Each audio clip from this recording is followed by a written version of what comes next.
जय हिंद साथियों, कैसे हैं आप सभी। स्वागत है आपका आपके अपने यूट्यूब परिवार पर।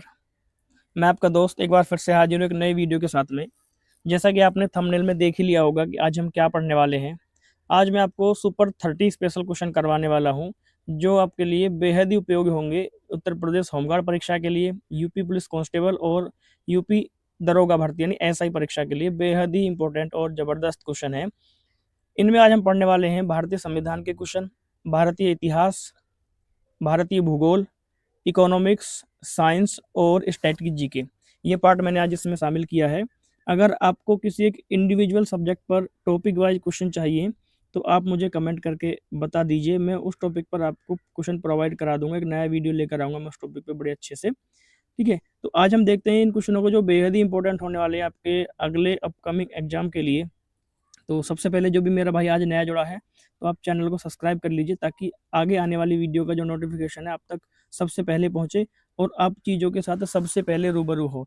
और साथ ही बेल आइकन को प्रेस कर दीजिए एंड वीडियो पे आप कमेंट करिए, वीडियो को शेयर करिए और वीडियो पर लाइक भी करिए, ताकि मुझे थोड़ा सा मोटिवेशन मिल सके। मुझे ये लगे हाँ मेरी वीडियो जो है लोगों को पसंद आ रही है और मैं आगे इससे भी अच्छे अच्छे वीडियो, इससे अच्छा कंटेंट मैं आपको प्रोवाइड करा सकूँ। तो चलिए शुरू करते बिना देरी की आज का सेशन। सबसे पहले बात करते हैं आज का जो पहला क्वेश्चन है वो है भारतीय संविधान से। ठीक है, इस क्वेश्चन में पूछा गया है भारतीय संविधान का संरक्षक किसे कहा जाता है। जो भारतीय संविधान है उसका रक्षक किसको कहा जाता है। तो पहला जो ऑप्शन दिया है वह दिया राष्ट्रपति, उसके बाद प्रधानमंत्री, सर्वोच्च न्यायालय या संसद। तो इनमें से राइट आंसर हो जाएगा सर्वोच्च न्यायालय। जो भारतीय संविधान है उसका रक्षक सर्वोच्च न्यायालय को माना गया है। ठीक है, तो ये क्वेश्चन ऐसे ही पूछा जा सकता है कि भारतीय संविधान का अंतिम व्याख्याकार कौन होता है। तो अंतिम व्याख्याकार भी कौन होता है, भारत का सर्वोच्च न्यायालय ही होता है। तो राइट आंसर हो जाएगा हमारा ऑप्शन नंबर सी। नेक्स्ट आगे बढ़ते हैं अगले क्वेश्चन की तरफ। आगे हमारा क्वेश्चन है योजना आयोग की जगह किस संस्था ने ली। योजना आयोग जो है जिसकी स्थापना वर्ष 1950 को हुई थी, 15 अप्रैल 1950 को योजना आयोग की स्थापना हुई थी। तो इस संस्था की जो जगह है वो किस संस्था ने ले ली है। तो ऑप्शन दिया RBI, option B NITI Aayog, वित्त आयोग या सेबी। तो इसका राइट आंसर हो जाएगा नीति आयोग। तो योजना आयोग का स्थान किसने ग्रहण किया, नीति आयोग ने। तो अगर मैं बात करूं नीति आयोग की, तो जो नीति आयोग है,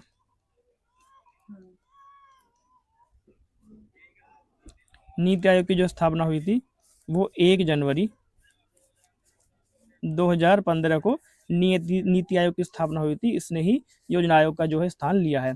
और नीति आयोग के जो प्रथम अध्यक्ष थे, इसके जो प्रथम अध्यक्ष थे, नीति आयोग के प्रथम अध्यक्ष, अगर मैं उनकी बात करूं तो जो भी करंट टाइम पे हमारे प्राइम मिनिस्टर होते हैं वो इसके अध्यक्ष होते हैं। तो इसके प्रथम अध्यक्ष थे नरेंद्र मोदी, नरेंद्र मोदी।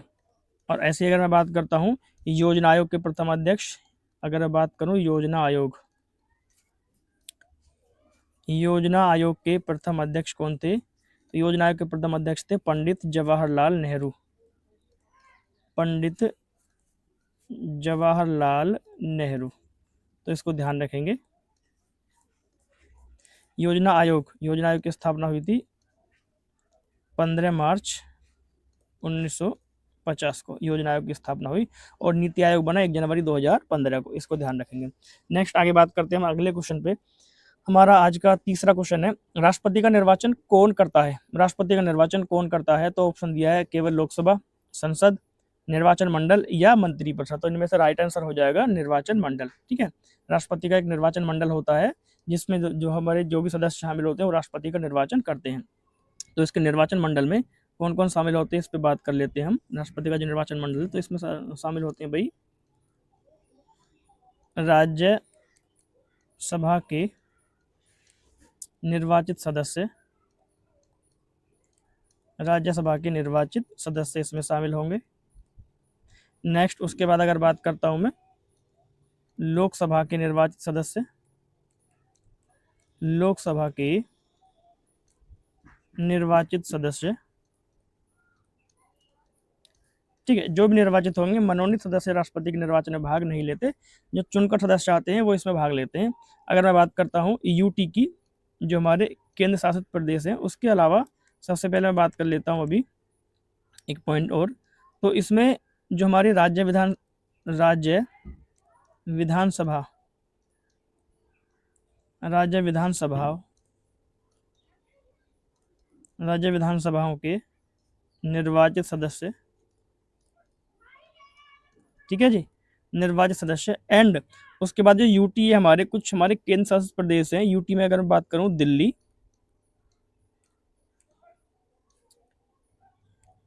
और पुडुचेरी, दिल्ली और पुडुचेरी विधानसभा के निर्वाचित सदस्य, विधानसभा के निर्वाचित सदस्य, निर्वाचित सदस्य, तो ये इसमें शामिल होते हैं राष्ट्रपति के निर्वाचन मंडल में, ठीक है। सभी में निर्वाचित सदस्य ही शामिल होंगे। और यूटी में बात करूं, दिल्ली और पुडुचेरी, वैसे 2019 में जम्मू कश्मीर को भी राष्ट्रपति के निर्वाचन मंडल में शामिल करने की बात कही गई थी, लेकिन अभी तक जो जम्मू कश्मीर है, इसको जो है राष्ट्रपति के निर्वाचन मंडल में, यानी राष्ट्रपति के निर्वाचन में वोटिंग करने का अधिकार अभी तक नहीं मिला है। यानी जब 2022 में चुनाव हुए थे राष्ट्रपति के, तो उसमें केवल यूटी से दिल्ली और पुडुचेरी के जो विधानसभा थी, उसके निर्वाचित सदस्यों ने ही वोटिंग किया था। जम्मू कश्मीर को अभी ये जो है मौका नहीं मिला है। वैसे जम्मू कश्मीर के लिए घोषणा हो चुकी थी 2019 में, तो इसको ध्यान रखेंगे। तो चलते हैं अपने नेक्स्ट क्वेश्चन की तरफ। आज का हमारा चौथा क्वेश्चन है, राज्यसभा एक स्थायी सदन है, इसका क्या अर्थ है? तो ऑप्शन ए दिया है, इसको भंग नहीं कर सकते, यानी भंग नहीं हो सकती, चुनाव नहीं होता, कार्यकाल निश्चित नहीं है, राष्ट्रपति नियुक्त करता है। तो राज्यसभा एक स्थायी सदन है, इसका अर्थ है कि राज्यसभा को भी कभी भी भंग नहीं किया जा सकता है। राज्यसभा हमेशा सतत चलने वाला एक निकाय है, ठीक है। ये जो है सतत चलने वाला एक सदन है,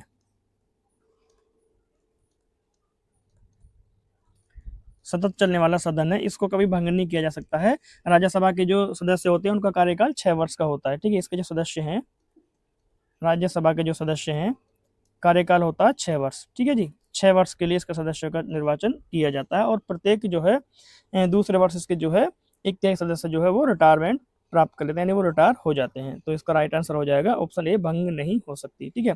जो राज्यसभा है, राज्यसभा का आर्टिकल 80 में जो है इसका उल्लेख किया गया संविधान में।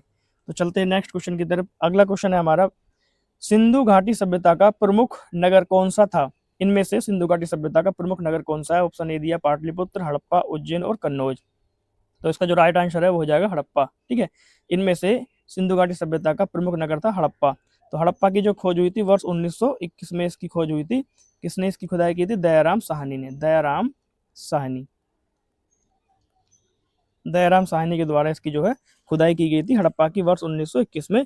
ठीक इसके एक वर्ष बाद 1922 में किसकी खोज हुई थी? 1922 में मोहनजोदड़ो की जो है खुदाई हुई थी 1922 में। तो ध्यान रखेंगे, हड़प्पा सिंधु सभ्यता का खोजा गया पहला शहर था, पहला शहर था।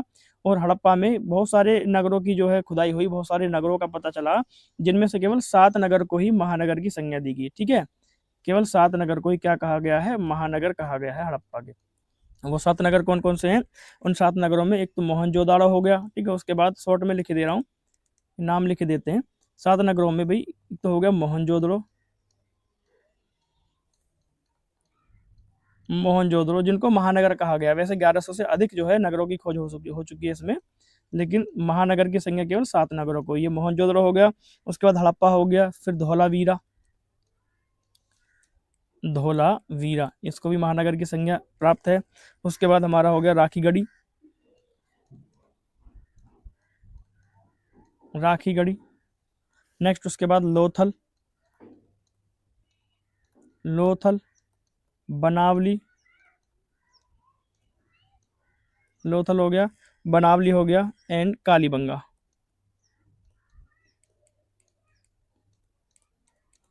कालीबंगा। तो इनको जो है महानगर कहा गया है, इन 7 नगरों को। नेक्स्ट आगे बात करते हैं अगले क्वेश्चन की तरफ। भारत की सबसे लंबी नदी कौन सी है? भारत की जो है सबसे लंबी नदी कौन सी है? तो भारत की सबसे लंबी नदी की अगर मैं बात करता हूं, तो गंगा जो है भारत की सबसे लंबी नदी है। राइट आंसर हो जाएगा Ganga, option A Ganga. B Yamuna, Brahmaputra और गोदावरी।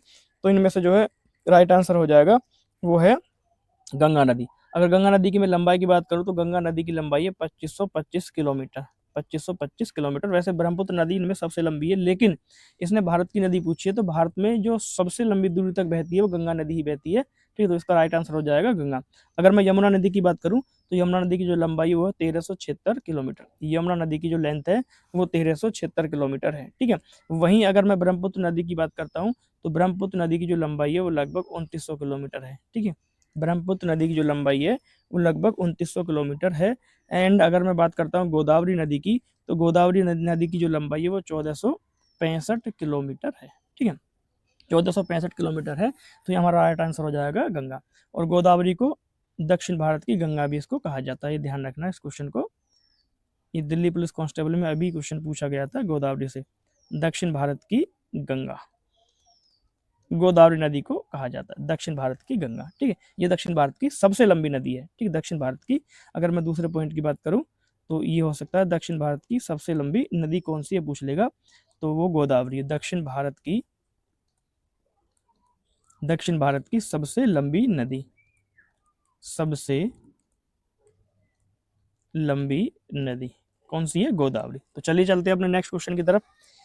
अगला हमारा आज का क्वेश्चन है, मौलिक अधिकारों को किस भाग में रखा गया है। मौलिक अधिकारों को किस भाग में रखा गया, भाग 2 में, भाग 3 में, भाग 4 में और भाग 5 में। तो इसका राइट आंसर हो जाएगा भाग नंबर 3। जो मौलिक अधिकार संविधान के भाग नंबर 3 में है। अगर मैं आर्टिकल की बात करूं तो आर्टिकल 12 से लेकर 35 तक मौलिक अधिकारों को उल्लेख है। जो हमारे मूल अधिकार हैं, मूल अधिकार वर्तमान में कितने हैं मूल अधिकार, तो मूल अधिकारों की संख्या है 6। ठीक है, अगर मैं भाग 2 की बात करता हूँ तो भाग 2 में नागरिकता का प्रावधान है, नागरिकता। ठीक है, भाग 2 में नागरिकता का प्रावधान। और आर्टिकल की बात करूं तो 5 से लेकर 11 तक नागरिकता का प्रावधान है। वहीं अगर मैं बात करता हूँ भाग नंबर 4 की, तो भाग नंबर 4 में डीपीएसपी है जी, डीपीएसपी। अगर आर्टिकल की बात करूं तो आर्टिकल 36 से लेकर 51 तक इनका उल्लेख है। और भाग नंबर 5 में होता है संघ की कार्यपालिका। ठीक है, संघ राज्य का वर्णन है, जो कि अनुच्छेद 52 से लेकर 151 तक इसमें इसका वर्णन किया गया संघ का। ठीक है, इसमें हम संसद पढ़ते हैं, इसमें हम राज्यसभा, लोकसभा, प्रधानमंत्री, राष्ट्रपति, उपराष्ट्रपति, बहुत सारी चीजों को इसमें पढ़ते हैं भाग नंबर 5 में। तो इस क्वेश्चन का राइट आंसर हो जाएगा ऑप्शन नंबर बी। चलिए चलते हैं अपने नेक्स्ट क्वेश्चन की तरफ। हमारा आज का 8वां क्वेश्चन है, 1857 के विद्रोह की शुरुआत कहाँ से हुई थी। जो 1857 का विद्रोह था उसकी शुरुआत कहाँ से हुई थी। ऑप्शन दिल्ली, कानपुर, मेरठ या झांसी। जो 1857 क्रांति थी उसकी वास्तविक शुरुआत मेरठ से हुई थी। ठीक है, वास्तविक क्रांति शुरू हुई थी मेरठ से। 10 मई 1857 को इस क्रांति की शुरुआत मेरठ जिले से हुई थी। उस क्रांति के जो नायक थे, क्रांति के नायक, उनका नाम था मंगल पांडे। मंगल पांडे 1857 की क्रांति के नायक थे। ठीक है, ये भारत के प्रथम क्रांतिकारी भी इनको कहा जाता है। भारत के प्रथम क्रांतिकारी कौन थे, मंगल पांडे। ठीक है, प्रथम क्रांतिकारी के नाम से भी इनको जाना जाता है, प्रथम क्रांतिकारी मंगल पांडे। चलिए बढ़ते अपने अगले क्वेश्चन की तरफ। हमारा क्वेश्चन है, अशोक किस वंश का शासक था। ऑप्शन ए दिया है गुप्त वंश, मौर्य वंश, कुषाण वंश या सातवाहन वंश। तो अशोक जो था वो मौर्य वंश का एक शासक था, महान शासक था मौर्य वंश का। तो इसका राइट आंसर हो जाएगा option number B, option number B. तो नेक्स्ट चलते अगले क्वेश्चन की तरफ। अगला क्वेश्चन है हमारा, काली मिट्टी किस फसल के लिए उपयुक्त है। जो काली मिट्टी है वो निम्न में से किस फसल के लिए उपयुक्त है। तो ऑप्शन दिया गेहूं, चावल, कपास या जूट। तो काली मिट्टी जो है मुख्य रूप से कपास की फसल के लिए उपयुक्त मानी जाती है।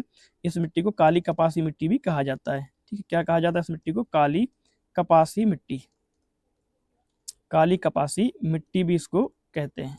तो कपास की खेती के लिए बेहद ही उपयोगी होती है काली मिट्टी। ठीक है, और भारत में जो है ये काली मिट्टी बहुत क्षेत्रों में पाई जाती है। ठीक है, काली जलोढ़ मृदा भी इसको कहते हैं। तो इसका राइट आंसर हो जाएगा कपास। ठीक है, कपास की खेती के लिए सबसे उपयुक्त मिट्टी है। आगे बढ़ते हैं नेक्स्ट क्वेश्चन की तरफ। अगला क्वेश्चन है, भारत छोड़ो आंदोलन का नारा किसने दिया था। भारत छोड़ो आंदोलन का नारा किसने दिया था। तो ऑप्शन है नेहरू, सुभाष चंद्र बोस, गांधी जी या सरदार पटेल। ठीक है, तो इसका राइट आंसर हो जाएगा महात्मा गांधी। तो भारत छोड़ो आंदोलन का नारा किसने दिया था, महात्मा गांधी ने ये आंदोलन चलाया था। महात्मा गांधी ने 1942 में, 1942 को इस आंदोलन की शुरुआत किसने की थी, महात्मा गांधी ने। और इस आंदोलन में भारत छोड़ो आंदोलन की जो शुरुआत हुई थी वो 1920 में हुई थी। भारत छोड़ो नहीं 1920, सॉरी माई मिस्टेक, भारत छोड़ो आंदोलन 1942। ठीक है, थोड़ा सा कंफ्यूजन हो गया था। 1920 में असहयोग आंदोलन दरअसल महात्मा गांधी ने चलाया था।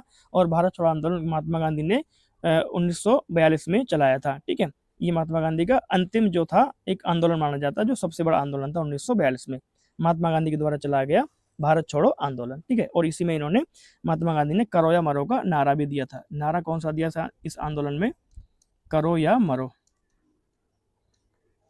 करो या मरो का नारा भी महात्मा गांधी ने इस आंदोलन में दिया था। इंपॉर्टेंट है, बहुत बार पूछा जाता है करो या मरो का नारा कब और किसने दिया था। तो 1942 में महात्मा गांधी ने इस नारे को दिया। आगे बात करते हैं अगले क्वेश्चन की। अगला हमारा क्वेश्चन है, रिपीटेड क्वेश्चन आ गया, भारत की सबसे लंबी नदी कौन सी है? तो भारत की सबसे लंबी नदी गंगा नदी को माना जाता है। नेक्स्ट आगे चलते हैं अगले क्वेश्चन की तरफ। अगला हमारा क्वेश्चन है, कर्क रेखा भारत के कितने राज्यों से गुजरती है? जो कर्क रेखा है भारत के कितने राज्यों से गुजरती है? ऑप्शन ए दिया 6, 7, 8 या 9। जो कर्क रेखा है भारत के 8 राज्यों से गुजरती है। कर्क रेखा भारत के 8 राज्यों से, यानी बीचों बीच 8 राज्य हमारे जो है वहां से कर्क रेखा हमारी गुजरती है। अगर मैं बात करूं, मान लीजिए, ठीक है, तो यहाँ से जो हमारी कर्क रेखा है वो यहाँ से कर्क रेखा भारत के बीचों बीच से गुजरती है। तो इस कर्क रेखा पर भारत के 8 राज्य पड़ते हैं। अगर मैं उन 8 राज्यों की बात करूँ तो यहाँ से पूछा जाता है, ठीक है। तो 8 राज्यों में अगर मैं बात करता हूँ, सबसे पहले गुजरात, गुजरात के बाद अगला राज्य आता है हमारा राजस्थान, राजस्थान के बाद अगर मैं बात करता हूँ फिर आता है मध्य प्रदेश, मध्य प्रदेश, और मध्य प्रदेश के बाद आता है हमारा छत्तीसगढ़, छत्तीसगढ़ के बाद झारखंड, छत्तीसगढ़ के बाद अगला राज्य हमारा झारखंड, झारखंड के बाद पश्चिम बंगाल, तो यहाँ लिखे दे रहे हैं पश्चिम बंगाल, और उसके बाद त्रिपुरा, त्रिपुरा। तो ये 8 राज्य हैं जो भारत में कर्क रेखा पर स्थित हैं। तो अगर मैं इसकी ट्रिक की बात करता हूँ तो इसकी ट्रिक है, ठीक है, मित्र पर गमछा झार, मित्र पर गमछा झार। तो इससे इस ट्रिक के माध्यम से इसको याद कर सकते हैं, मित्र पर गमछा झार, मित्र पर गमछा झार, ठीक है जी। तो ये 8 राज्य हैं जो भारत में कर्क रेखा, जहां से कर्क रेखा जो भारत में गुजरती है। तो इसका मतलब त्रिपुरा के अभी कितने हो गए? 7 राज्य हुए हैं, एक राज्य रह गया हमारा मिजोरम, ठीक है, मिजोरम। तो जो मिजोरम राज्य भी है वो हमारा कर्क रेखा पर स्थित है। तो ट्रिक बनती है, मी से बनेगा मिजोरम, ठीक है, मी से मिजोरम बना, त्रै से त्रिपुरा, त्रिपुरा बना, उसके बाद अगर मैं बात करता हूँ पैसे पश्चिम बंगाल, पश्चिम बंगाल बना, उसके बाद रै से राजस्थान, राजस्थान, गे से गुजरात, एंड मैं से मध्य प्रदेश। उसके बाद अगर बात करूं छा से बनेगा छत्तीसगढ़, छत्तीसगढ़, और झार से बनेगा झारखंड, ठीक है, हो गए 8, 1, 2, 3, 4, 5, 6, 7 और 8, ठीक है। तो ये राज्य जो है भारत में कर्क रेखा पर स्थित है। तो चलिए चलते हैं नेक्स्ट क्वेश्चन की तरफ। अगला क्वेश्चन है, पश्चिमी घाट किस तट के समानांतर है? जो पश्चिमी घाट पर्वत है वो किस तट के समानांतर है? ठीक है, जैसे अभी हमने मैप के माध्यम से थोड़ा सा समझा, तो जो पश्चिमी घाट पर्वत है वो इस तरह से यहाँ पर जो है ये एक तरह का बिल्कुल ग्रीन एक क्षेत्र है जिसको हम पश्चिमी घाट बोल देते हैं यहाँ पर, ठीक है। तो ये पूछा है कि जो पश्चिमी घाट है वो किस तट के समानांतर है? तो पूर्वी घाट के समानांतर है, पश्चिमी तट के, उत्तरी तट के, दक्षिणी तट के। तो पश्चिमी घाट जो है पश्चिमी तट के समानांतर है। तो इसका राइट आंसर हो जाएगा हमारा option number B, option number B इसका राइट आंसर है। नेक्स्ट चलते हैं हम अगले क्वेश्चन की तरफ। अगला क्वेश्चन हमारा, जीडीपी का पूर्ण रूप क्या है? जो जीडीपी है, जीडीपी का पूरा रूप क्या है, पूर्ण रूप क्या है? पहला ऑप्शन दिया है gross domestic product, general demand price, global development plan, या ग्रोस डिमांड प्रोडक्ट। तो इसका जो राइट आंसर हो जाएगा वो हो जाएगा ग्रोस डोमेस्टिक प्रोडक्ट, यानी इसका राइट आंसर हो जाएगा option number A, option number A. अगर मैं इसकी बात करूं, सकल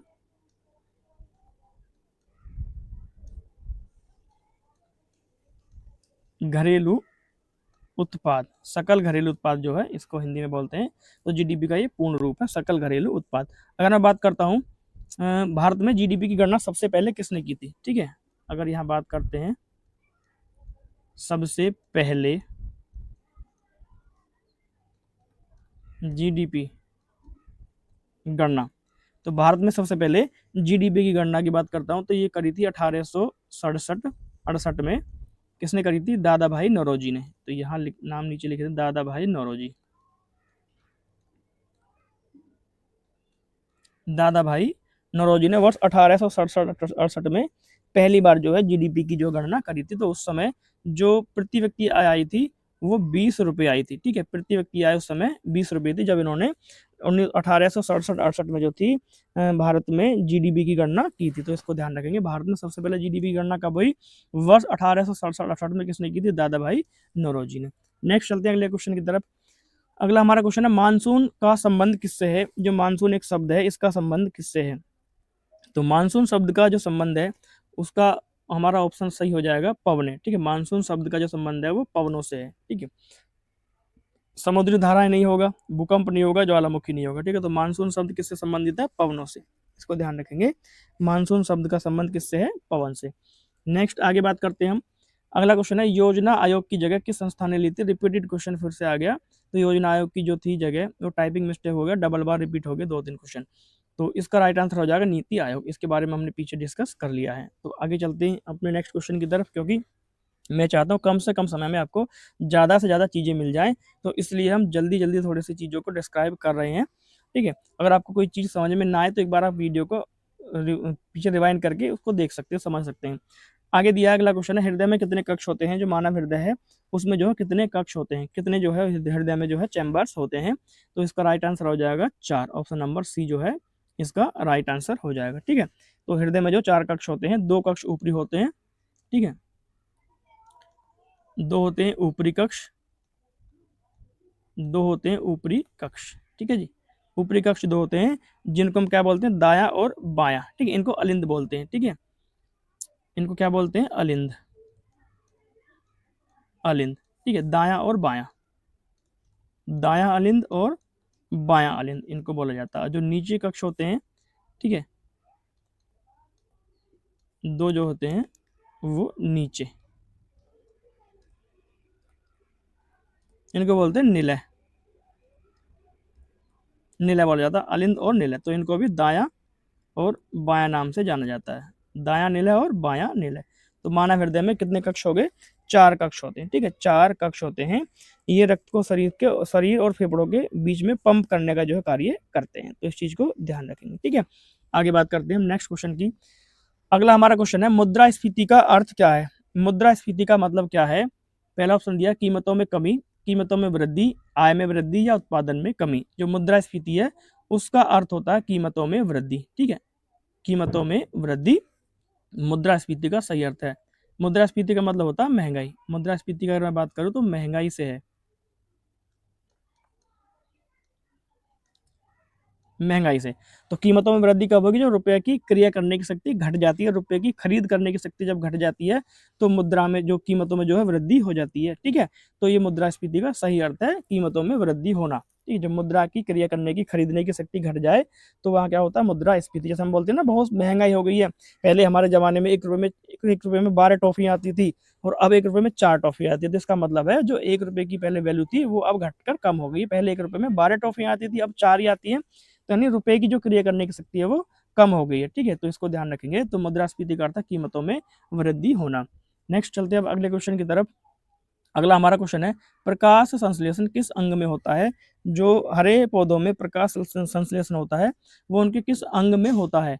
ऑप्शन दिया जड़, तना, पत्ती या फूल। तो प्रकाश संश्लेषण की जो क्रिया होती है मूलतः वो पत्तियों में होती है। प्रकाश संश्लेषण की जो क्रिया होती है वो पौधों के हरे भाग यानी पत्तियों में क्रिया होती है। इसको ध्यान रखेंगे। इस क्रिया में पौधे जो है अपना भोजन बनाते हैं, पौधे अपना भोजन बनाते हैं, उस क्रिया को बोलते हैं हम प्रकाश संश्लेषण। ठीक है, तो ध्यान रखेंगे इस चीज को।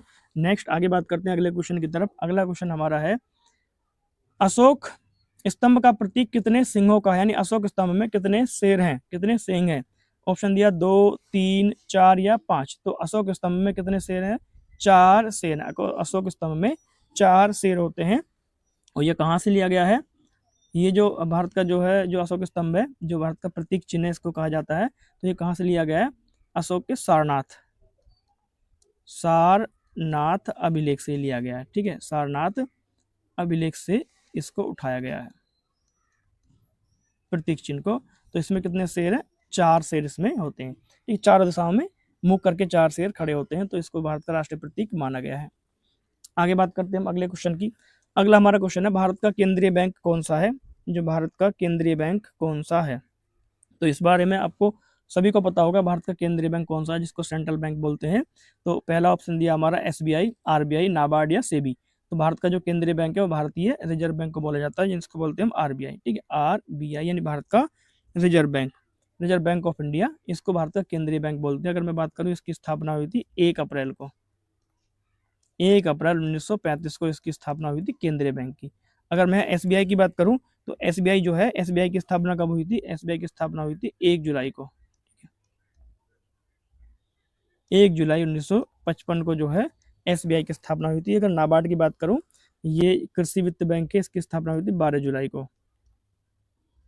12 जुलाई 1982 को नाबार्ड की स्थापना हुई, और सेबी की स्थापना हुई थी 1988 में। ठीक है, 1988 में सेबी की स्थापना हुई थी। और जो सेबी एक्ट था, सेबी एक्ट आया था 1992 में। तो यहाँ कंफ्यूज नहीं होना, जो सेबी की स्थापना पहले ही हो गई थी, लेकिन एक्ट इसका जो था बाद में बना था। तो अगर स्थापना वर्ष पूछेगा तो स्थापना वर्ष 1988 राइट आंसर होगा। अगर पूछेगा किस एक्ट के तहत सेबी को स्थापित किया गया, तो 1992 के एक्ट के तहत जो है सेबी को स्थापित किया गया था। नेक्स्ट चलते हैं अगले क्वेश्चन की तरफ। अगला हमारा क्वेश्चन है, गीता किस ग्रंथ का एक भाग है? जो गीता है, भगवत गीता है, ठीक है, वो किस ग्रंथ का एक भाग है, ये पूछा है। तो गीता किस ग्रंथ का एक भाग है? तो गीता रामायण का, वेद का, महाभारत का या पुराण का? तो जो गीता है वो महाभारत का एक भाग है। ठीक है, गीता जो शब्द है वो महाभारत का एक भाग है। गीता किसने कही थी? भगवान श्री कृष्ण ने गीता कही थी महाभारत के युद्ध में, कुरुक्षेत्र के युद्ध में। तो श्री कृष्ण का जो मार्गदर्शन किया था प्रभु श्री कृष्ण ने अर्जुन का मार्गदर्शन किया था महाभारत के युद्ध में। ठीक है, तो इसका राइट आंसर हो जाएगा महाभारत। आगे बात कर लेते हैं नेक्स्ट क्वेश्चन की। अगला हमारा क्वेश्चन है, मानव शरीर की सबसे बड़ी ग्रंथि कौन सी है? तो यहाँ से साइंस के क्वेश्चन स्टार्ट हो गए हैं। मानव शरीर की सबसे बड़ी ग्रंथि कौन सी है? तो मानव शरीर की सबसे बड़ी ग्रंथि थायराइड, पेनक्रियाज, यकृत या पिट्यूटरी? तो मानव शरीर की सबसे बड़ी ग्रंथि होती है यकृत। ठीक है, लीवर को सबसे बड़ी ग्रंथि कहा जाता है। लीवर मानव शरीर की सबसे बड़ी ग्रंथि है। ठीक है, सबसे बड़ी ग्रंथि है। लीवर कहाँ पाया जाता है? पेट में पाया जाता है। अगर मैं बात करूँ थायराइड ग्रंथि की, तो थायराइड ग्रंथि जो है गले में पाई जाती है। ठीक है, कहाँ पाई जाती है? गले में। पेनक्रियाज एक अग्नाशय का एक भाग है। ठीक है, अग्नाशय इसको बोलते हैं, और ये कहाँ होता है? पेट का एक हिस्सा है। अगर मैं पिट्यूटरी ग्लैंड की बात करूँ, तो पिट्यूटरी दिमाग में पाई जाती है। ठीक है, जो पिट्यूटरी ग्लैंड है ये मानव मस्तिष्क में पाई जाती है, तो उसको ध्यान रखेंगे। सबसे बड़ी ग्रंथि कौन सी होती है मानव शरीर की? वो होती है यकृत यानी लीवर। नेक्स्ट आगे बात कर लेते हैं हम अगले क्वेश्चन की। अगला क्वेश्चन है हमारा, जनगण मन के रचयिता कौन है? जनगण मन के रचयिता कौन है? तो ऑप्शन दिए हमारे, बंकिम चंद्र चटर्जी, रविंद्रनाथ टैगोर, गांधी जी या नेहरू? तो जो हमारा राष्ट्रगीत है, सॉरी राष्ट्रगान है जनगण मन, वो उसके रचयिता है रविंद्रनाथ टैगोर। रविंद्रनाथ टैगोर जो है इसके रचयिता है। ठीक है, तो इसकी जो रचना थी रविंद्रनाथ टैगोर ने वर्ष 1911 में इसकी रचना की थी। तो रचना कब हुई? इसकी रचना हुई थी इसकी 1911 में, 1911 में इसकी रचना हुई, इसको ध्यान रखेंगे। नेक्स्ट आगे बात करते हैं अपने राष्ट्रगीत की। हमारा जो राष्ट्रगीत है, राष्ट्रगीत, तो राष्ट्रगीत किसने लिखा? राष्ट्रगीत लिखा था बंकिम चंद्र चटर्जी ने। जो इस क्वेश्चन का पहला ऑप्शन है, बंकिम चंद्र चटर्जी, चट्टोपाध्याय भी मिलता है कहीं कहीं, या चटर्जी। तो राष्ट्रगीत बंकिम चंद्र चटर्जी ने लिखा था, इसको ध्यान रखेंगे। ठीक है, आगे चलते हैं अपने अगले क्वेश्चन की तरफ। अगला हमारा क्वेश्चन है, रक्त का लाल रंग किस कारण होता है? जो हमारा ब्लड होता है उसका लाल रंग किस कारण से होता है? तो ऑप्शन दिया है प्लाज्मा, हीमोग्लोबिन, ऑक्सीजन या प्लेटलेट। तो रक्त का जो लाल रंग होता है वो हीमोग्लोबिन के कारण होता है, हीमोग्लोबिन। ठीक है, तो इसका राइट आंसर हो जाएगा हीमोग्लोबिन। तो रक्त में जो है प्लाज्मा पाया जाता है। अगर मैं बात करूं रक्त की, तो जो ब्लड होता है वो 2 हिस्सों में बटा होता है ब्लड। ठीक है, एक तो रक्त में पाया जाता है प्लाज्मा, प्लाज्मा जो रक्त में जो है 55% हिस्सा जो है प्लाज्मा का पाया जाता है। बाकी हमारा क्या होता है? बाकी हमारा ब्लड, ब्लड होता है। और इसमें भी ब्लड जो है 3 पार्ट में डिवाइड होता है। एक ब्लड में आरबीसी होती है, डब्ल्यूबीसी होती है, और हमारी प्लेटलेट्स होती हैं। ठीक है, प्लेटलेट्स, इसको बोलते पीटी लिख देते हैं शॉर्ट में, प्लेटलेट्स। तो ये ध्यान रखेंगे, जो इन सब का जो हिस्सा होता है वो 45% होता है, 45%। बाकी 55% हमारा प्लाज्मा, और 45% में आरबीसी, डब्ल्यूबीसी और प्लेटलेट्स तीनों चीजें होती है। तो रक्त इन सब से मिलकर बनता है मानव रक्त। और लाल रंग किस कारण होता है? हीमोग्लोबिन के कारण लाल रंग उसका होता है। आगे बात करते हैं नेक्स्ट क्वेश्चन की। हमारा अगला क्वेश्चन है, भारत का राष्ट्रीय खेल यानी परंपरागत खेल कौन सा माना जाता है? भारत का जो परंपरागत खेल है वो किसको माना जाता है? तो इसका राइट आंसर बताएंगे। ऑप्शन दिया हुआ है हमारा, पहला ऑप्शन है हमारा क्रिकेट, हॉकी, कबड्डी या फुटबॉल। तो भारत का जो राष्ट्र खेल जो माना जाता है वो हॉकी को माना जाता है, ठीक है, हॉकी को राष्ट्र खेल माना जाता है। लेकिन आधिकारिक तौर पर जो है भारत का कोई भी राष्ट्र खेल नहीं है, ठीक है, आधिकारिक तौर पर मान्यता नहीं है। वैसे अगर मैं इस क्वेश्चन के आंसर की बात करूं तो उसका राइट आंसर हो जाएगा हॉकी। हॉकी जो इसका राइट आंसर है, ठीक है। क्रिकेट किस देश का राष्ट्र खेल है? ये इंग्लैंड का राष्ट्र खेल है। इंग्लैंड और ऑस्ट्रेलिया का राष्ट्र खेल है क्रिकेट, ठीक है। कबड्डी बहुत सारे देशों में खेला जाता है, फुटबॉल भी बहुत सारे देशों में खेला जाता है, तो इस चीज को ध्यान रखेंगे। नेक्स्ट आगे बात करते हैं हम अगले क्वेश्चन की। अगला हमारा क्वेश्चन है, भारत का सबसे बड़ा राज्य क्षेत्रफल के आधार पर कौन सा है? तो जो भारत का सबसे बड़ा राज्य है वो क्षेत्रफल के आधार पर निम्न में से कौन सा हो जाएगा? तो ऑप्शन दिए हमारे उत्तर प्रदेश, मध्य प्रदेश, राजस्थान या महाराष्ट्र। तो क्षेत्रफल की अगर मैं बात करता हूँ, क्षेत्रफल के आधार पर भारत का सबसे बड़ा राज्य है राजस्थान, ठीक है। राजस्थान भारत का सबसे बड़ा राज्य है क्षेत्रफल के आधार पर। अगर मैं इसके क्षेत्रफल की बात करूं तो इसका क्षेत्रफल है 34, इसको ऐसे याद रख लेंगे, 34, 22, 39 वर्ग किलोमीटर। वर्ग किलोमीटर अगर मैं बात करूं लाख में तो 34 लाख, सॉरी 3,42,000, कुछ गड़बड़ है क्या? हाँ, 34, 22, 39, 34, 22, 39, ठीक है। तो ये जो है राजस्थान का जो है क्षेत्रफल है, ठीक है, राजस्थान का क्षेत्रफल है 3,42,239 वर्ग किलोमीटर का क्षेत्रफल है। नेक्स्ट अगर बात करूं, पहले स्थान पर कौन सा हो गया? राजस्थान हो गया। अगर मैं दूसरे स्थान पर बात करूं, दूसरे स्थान पर कौन सा राज्य आता है? तो दूसरे स्थान पर मध्य प्रदेश आता है। अगर मध्य प्रदेश के क्षेत्रफल की मैं बात करता हूं तो मध्य प्रदेश का क्षेत्रफल होता है 3,08,252 वर्ग किलोमीटर। वर्ग किलोमीटर इसका जो है क्षेत्रफल है मध्य प्रदेश का, ठीक है, मध्य प्रदेश का क्षेत्रफल। उसके बाद फिर आता है नंबर 3 पे महाराष्ट्र। अगर महाराष्ट्र की मैं बात करूं, महाराष्ट्र के क्षेत्रफल की, तो ये है महाराष्ट्र का क्षेत्रफल 3,07,713 वर्ग किलोमीटर। वर्ग किलोमीटर जो है महाराष्ट्र का क्षेत्रफल है। उसके बाद उत्तर प्रदेश का नंबर आता है। उत्तर प्रदेश का जो क्षेत्रफल है 240,928 वर्ग किलोमीटर, ठीक है, ये उत्तर प्रदेश का, यानी 2,40,928 वर्ग किलोमीटर उत्तर प्रदेश का है। तो क्षेत्रफल के मामले में उत्तर प्रदेश भारत का चौथा सबसे बड़ा राज्य है, ठीक है, चौथा सबसे बड़ा राज्य है, जिसको ध्यान रखेंगे। दूसरे नंबर पे आता है हमारा एमपी, तीसरे पे महाराष्ट्र और चौथे पे उत्तर प्रदेश। नेक्स्ट चलते हैं अगले क्वेश्चन की तरफ। अगला हमारा क्वेश्चन है, भारत का सबसे लंबा बांध कौन सा है? जो भारत का सबसे लंबा बांध है उसका क्या नाम है? तो ऑप्शन दिए हमारे, हीराकुंड बांध, भाखड़ा नांगल बांध, टिहरी बांध या सरदार सरोवर बांध। तो भारत का सबसे लंबा बांध है, वो राइट आंसर हो जाएगा option number A. Option number A, Hirakud बांध भारत का सबसे लंबा बांध। अगर इसकी लंबाई की बात करूं तो इसकी लंबाई है 25.8 किलोमीटर, ठीक है, 25.8 किलोमीटर है। लेकिन अगर मैं बात करता हूँ जो मुख्य बांध है, जो मुख्य बांध है, मुख्य बांध की लंबाई जो है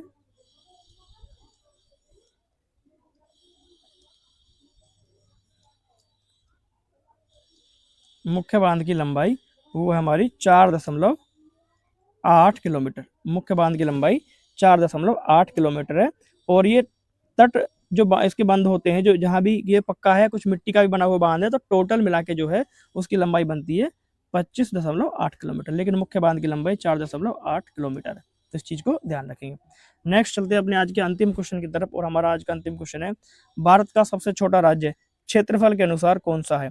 ठीक है, सबसे छोटा राज्य क्षेत्रफल के अनुसार कौन सा है? ऑप्शन दिए गोवा, सिक्किम, त्रिपुरा या मिजोरम। ठीक है, तो इसका राइट आंसर हो जाएगा गोवा। जो गोवा है भारत का वर्तमान में सबसे छोटा राज्य है क्षेत्रफल के अनुसार, जिसका वर्तमान में क्षेत्रफल है, अगर मैं इसके क्षेत्रफल की बात करूं तो इसका क्षेत्रफल है 3,702 वर्ग किलोमीटर। वर्ग किलोमीटर जो इसका क्षेत्रफल है वर्तमान में। तो सबसे छोटा गोवा, सबसे बड़ा राजस्थान जो है वर्तमान में सबसे बड़ा भारत का क्षेत्रफल के अनुसार माना जाता है। लेकिन जनसंख्या में सबसे बड़ा राज्य कौन सा है? ठीक है, आपको एक होमवर्क का क्वेश्चन है, तो होमवर्क का क्वेश्चन ये है, इसका आंसर आप कमेंट करेंगे। जनसंख्या में भारत का सबसे बड़ा राज्य, तो इसका आप जो है उत्तर मुझे कमेंट में ज़रूर बताएँगे कि जनसंख्या के मामले में भारत का सबसे बड़ा राज्य वर्तमान में कौन-सा है। तो आप बताएँगे मुझे आपको वीडियो कैसा लगा और आपको नेक्स्ट आगे किस टॉपिक पर आपको वीडियो चाहिए कि आप बताएँगे कि मुझे इस टॉपिक के इतने क्वेश्चन चाहिए या इस सब्जेक्ट के इतने क्वेश्चन चाहिए, तो मैं इस पे वीडियो ज़रूर बनाऊँगा। ठीक है, आपसे वादा करता हूँ। तब तक के लिए आपका बहुत-बहुत धन्यवाद। मिलते हैं हम नेक्स्ट वीडियो में। Thank you.